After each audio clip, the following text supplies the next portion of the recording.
közben ne kössetek rá csomót, mert utána nehéz lesz majd kifogolni.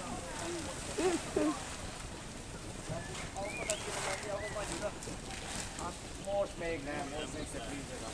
Jó? Csak tegyétek le, hagyjátok ott egyenlőt. A gumikat rúgjátok hátrébb, mert így meg fogtok benne botlani, hogyha...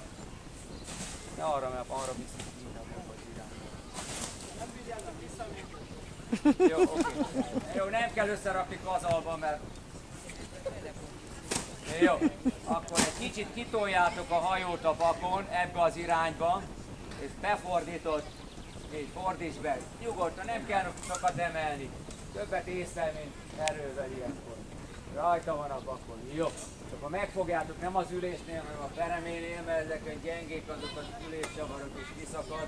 Tehát itt a pereménél fogod meg, és levisszük a Dunára. Ki fog fölevezni? Ketten. Egy. Ja, 2 stroke, oké. Akkor gyertek, levisszük a Dunára. Figyelj a bakra, nehogy megbotolj benne. Egy edzés után már könnyebb a hajó. Nekem tegnap is az volt, hogy mikor levittük, akkor tök könnyű volt, mikor jöttünk. Arra nehezebb lesz.